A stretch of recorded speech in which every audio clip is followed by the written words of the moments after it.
This is Lisa from Mobile Tech Review, and it's Smackdown time. You guys asked for it, so you're getting it. We have the new 12-inch MacBook, otherwise known as the Retina MacBook, smacking it down with the also 12-inch Microsoft Surface Pro 3. They're both 12 inches. They're both portable computers. Beyond that, they have so little in common. We're going to compare them now. So here we have two really desirable portables, sub-portables, whatever you want to call them, some of the smallest guys on the planet with pretty decent computing power. We got the 12-inch MacBook here. Obviously, this one's in space gray, available in your choice of silver, space gray, or gold.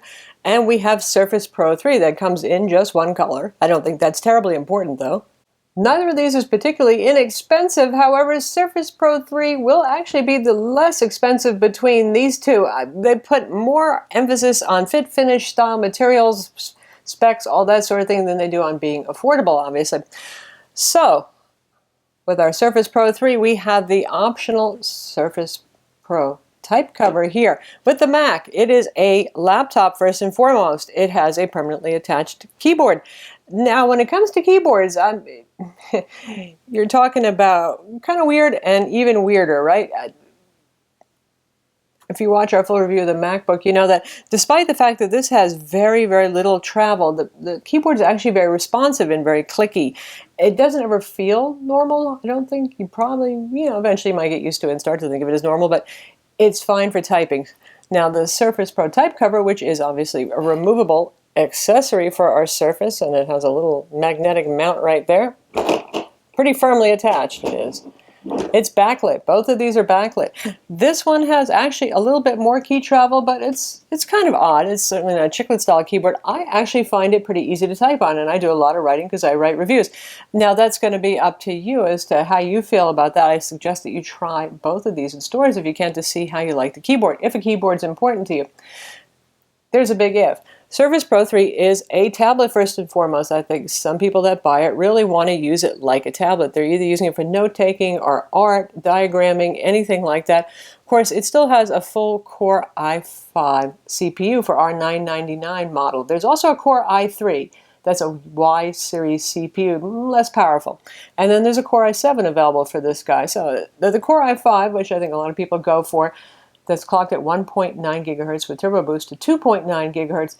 Big difference here. Core M CPU, as you guys know by now, that's a even lower wattage CPU than the U series CPUs that are used in Ultrabooks. So nominally 1.1 gigahertz for the base clock rate, but it does have turbo boost up to 2.4 gigahertz. So for very short periods of time, very short, it's the key thing, it can scale up to take care of difficult tasks, challenging tasks.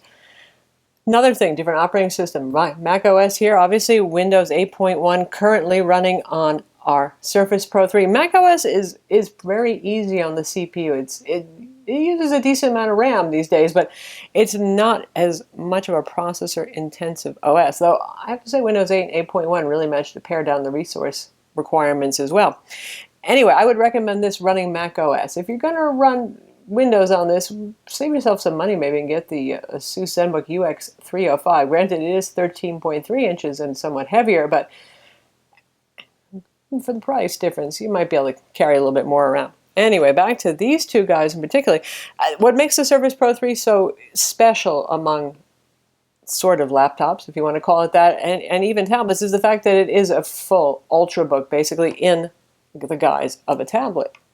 Something that is as small, 1.76 pounds. But man and woman cannot live by tablet alone. Most people are going to get this $130 extra keyboard dock, and that brings up the weight to around 2.5 pounds or so. Our little Mac is just 2 pounds complete. Everything here. It's crazy thin. It's crazy light. And if we put them side by side, you can see. I mean, they're both quite slim machines, but the Mac outslims because it tapers some too. When it comes to displays, these are very close in resolution, so there's no clear winner there. Both of these are very high resolution displays. Different aspect ratio, 3:2 for the Surface Pro 3, because they were trying to make it bearable to use in portrait orientation if you wanted to do that when using it as a tablet. This one has 16:10 aspect ratio. Both of these have very high color gamut. The Surface Pro 3 is about 95% of sRGB, but our Mac is 102%. Actually exceeds a little bit. Now, what's 5%? among friends. It's not a huge difference, but I have to say that either way, you're getting some of the nicest displays on the market. One thing you are getting with the Surface Pro 3, if this is interesting to you and you want it, obviously if you're getting a tablet form factor device, you might be interested in the fact that this is a touch screen. So for those of you who are more Windows-centric or like the idea of touch, you get that here. Of course, Apple still says no, they only want touch on iOS devices, so this is not a touch screen. Also, we have the pen. For those of you who are into digital artwork, this has a digital N-trig pen. Very precise, very good, pressure-sensitive, palm rejection. So you can put your hand on the glass while you're writing and it won't create false lines. Obviously, none of that going on here. If you want to do artwork, you're going to have to get one of those external USB tablets. Wacom makes most of those. But it's just not the same as drawing directly on your piece of artwork. So I would go with Surface Pro 3 if you're an artist for sure. Likewise, if you're a note-taker who wants to do handwritten notes, obviously it's going to be Surface Pro 3. If you're somebody who takes keyboarded notes, probably you're going to lean more towards this because it has once you get used to it, a better keyboard, I would say, compared to our Surface Pro type cover here. And it's just a standard, easy, no frills to carry notebook design. If you don't need any of those tablet features, if you don't want to touch, well, the laptop design makes sense. Of course, there's also the Dell XPS 13, which has a very compact form factor for those of you who just want a traditional notebook. And that's yet another Smackdown with our MacBook. Next up is cameras. As some of you could care less about this, for some of you this is an important thing. Only a 480p webcam on the 12-inch MacBook, and obviously it's just a standard laptop, so there's only one that's above the display. Surface Pro 3 has a 5-megapixel camera. There's our rear one right there, front and back, each side. So if you do a lot of video chatting, that sort of thing, that could be important to you. Or if you're using it for vertical market use or even for art use and you want to walk around and take pictures of something and use that perhaps as a model for something that you're going to paint or draw afterwards, it could be important. In terms of heat and fan noise, neither of these gets really hot. This is a fanless design on the Mac. The Core M doesn't need a fan, so you'll never hear any noise coming from this. The bottom gets warm. It does not ever get like what I would call hot at all. Surface Pro 3, if you really work it hard, say you're doing something like, well, playing Civ 5, it'll get pretty toasty on the back. And these are vents here for the fan. It does have a fan, so this can actually, well, make some noise. Under normal use, just doing Word, Excel, your web, even playing, streaming full HD video, you usually won't hear the fan. You're going to hear it if you're doing something like playing demanding games, editing video, that sort of thing. Now, in terms of ports, you know, we never thought Surface Pro would beat much of anything, but it actually does. At this point, it has a 3.5mm combo audio jack for your headphones, your mic. Nothing up top there. And we have our single USB 3.0 port, standard USB there, and a mini display port for display out. It also has a micro SD card slot under the back flap. So normally, compared to a laptop, you'd say, well, that ain't much, but, well, suddenly it's going to seem very impressive because the MacBook, as most of you know by now, is the famous near portless design. There's our 3.5mm combo audio jack, and here is our single USB-C connector that also acts as the charging port. So you're going to need a splitting device if you just want to charge and use a USB device at the same time, and you're going to have to get an adapter to go from USB-C to your standard USB connector on it. The only port that's on here, so for once, Surface Pro 3 gets to win on this point.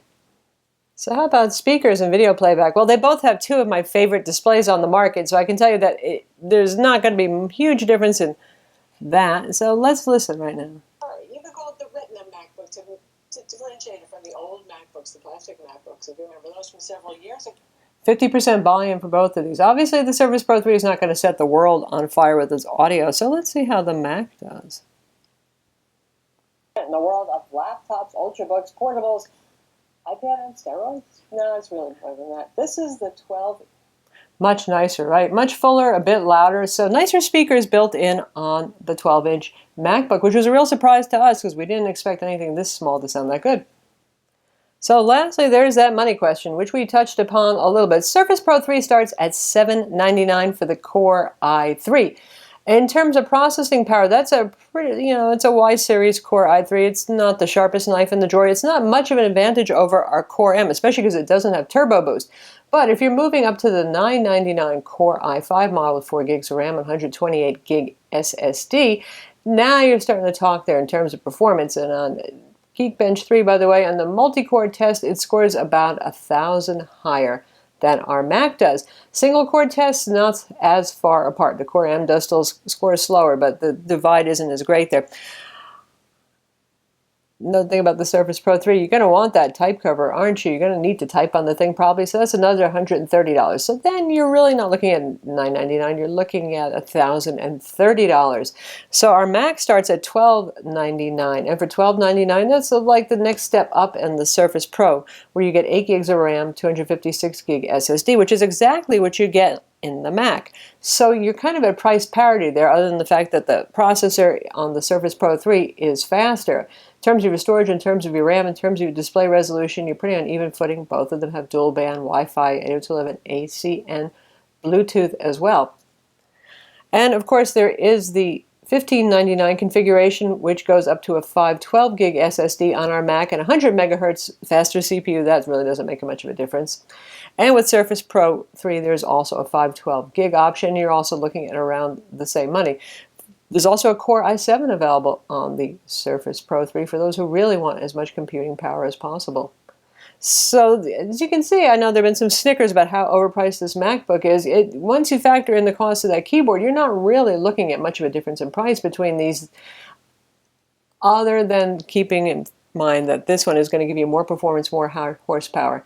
It's going to be certainly better for those of you who do more heavy-duty tasks. If you're compiling code, if you're editing 1080p video frequently, I don't mean your casual once in a while, gee, I have my camera phone and I want to edit my videos. I mean those of you who do it more often. Both of these can handle Photoshop pretty nicely. Obviously, it's going to be a little quicker on the Surface Pro 3, but as you can see in our full video that we did of this, it's not bad at all to work even with high-resolution RAW files on this Mac. So in the end, if you need the most computing power, Surface Pro 3 is going to be it. If you need the traditional laptop form factor first and foremost, and if you really like Mac OS, and I can't blame you if you do, then it's the 12-inch MacBook. So that's the 12-inch MacBook versus the Microsoft Surface Pro 3. As you can see, if you want a tablet primarily, if you need that digital pen, if you like Windows, this is the one for you. If you just want a traditionally designed laptop as small, light, elegant, and classy as possible, and you're cool with Mac OS particularly, then the 12-inch MacBook is the one. I'm Lisa from Mobile Tech Review. Be sure to watch our video reviews of each of these products, read our written reviews, and subscribe to our YouTube channel.